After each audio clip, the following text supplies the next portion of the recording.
अमरीकी सदर Donald Trump चयो आहे त 15 नुक़्तनि मां केतिरनि ई ते अॻिते जेको इतफ़ाक़ थी चुको आहे। ईरान सां पाबंदियुनि ऐं टेरिफ में नरमी ते ॻाल्हि ॿोल्हि करे रहिया आहिनि ऐं कंदा रहंदा। अमरीका ईरान सां गॾिजी कमु कंदो। ईरान में नतीजा ॾींदड़ रिजिम चेंज थी चुकी आहे। ईरान यूरेनियम जो रचाव न कंदो।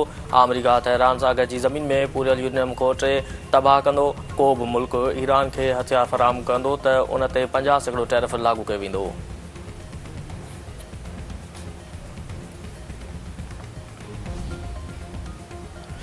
अमरीकी बचाव वारे वज़ीर पीट हेग्सेथ जो चयो आहे त ईरान जंगबंदी जी दरख़्वास्त कई। ऑपरेशन एपिक फ्यूरी जंग जे मैदान में तारीख़ी फतह आहे।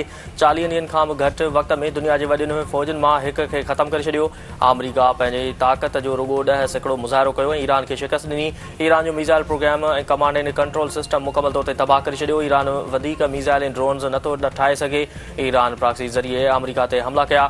अमरीकी जनरल टिनकन चयो आहे त ईरान जी नेवी ऐं दिफ़ाई इंडस्ट्री मिसाइल ऐं ड्रोन्स जी सलाहियत तबाह करण जो मक़सदु हो। 38 ॾींहनि जी जंग में समूरा फ़ौजी मक़सद हासिल करे वरिता आहिनि। जंगबंदी हिकु वक़फ़ो आहे। संदन फ़ौज ॿीहर जंग लाइ तयारु आहे।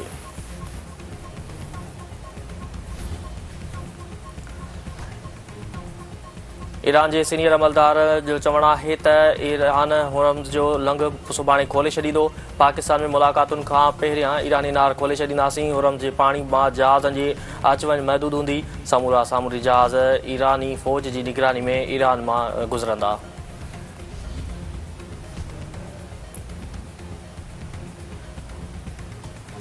अमरीका ईरान जंगबंदी ते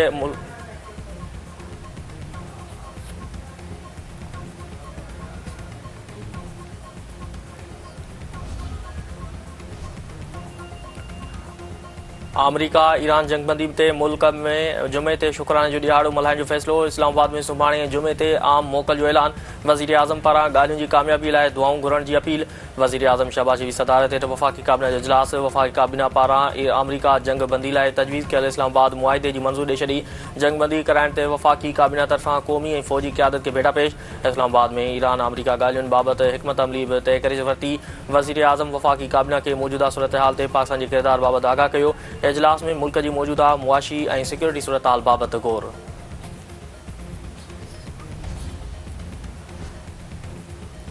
वज़ीर आज़म शहबाज शरीफ़ ईरानी सदर मसूद पज़ेशकियान जी 45 मिंटनि ताईं टेलीफोन ते राब्तो। ज़रियनि जो चवणु आहे त वज़ीर आज़म शहबाज शरीफ़ ख़िते जी बदिलजंदड़ सूरत हाल बाबति ॻाल्हियूं कयूं। ईरानी सदर जंगबंदी लाइ पाकिस्तान जी कोशिशुनि जी साराह कई। वज़ीर आज़म हुरम्ज़ सामूंडी रस्तो खोलण ते ईरानी क़यादत जी साराह कई। थोरा मञिया मसूद पज़ेशकियान ॻाल्हियुनि लाइ ईरानी स्पीकर जे दौरे ते ॻाल्हि ॿोल्हि कई। ईरानी सदर जो चवणु आहे त हू जटादार अमुन लाइ ॻाल्हियुनि जी आजियां कनि था। उमेद आहे त ॻाल्हियूं नतीजो ॾींदड़ साबित थींदियूं।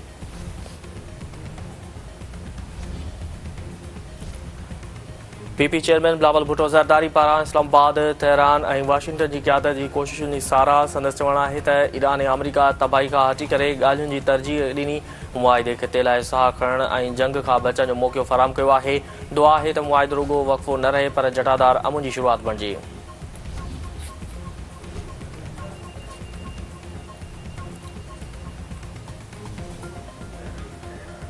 सऊदी अरब पारां अमरीका ऐं ईरान जंगबंदी जी आजियां। सऊदी परी वज़ा जो चवणु आहे त उमेद आहे त जंगबंदी जटादार अमुन तरफ़ वठी वेंदी। हुरम्ज़ सामूंडी रस्ते खे खुलणु घुरिजे।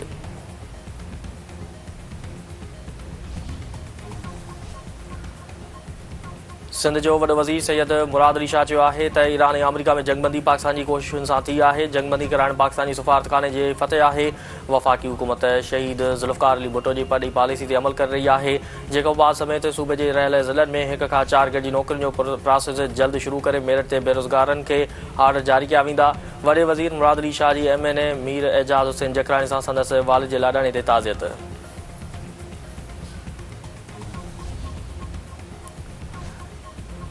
ऐं पने आकल जे ॻोठ शहबाज़ी बिलू ते मुबैना कार इल्ज़ाम हेठि मुड़ुस हथां ज़ाल क़तल। पुलिस चवणु आहे त अकीला बिलू जो लाश पोस्टमार्टम बाद वारसनि हवाले करे छॾियो आहे। वधीक जांच कई पई वञे।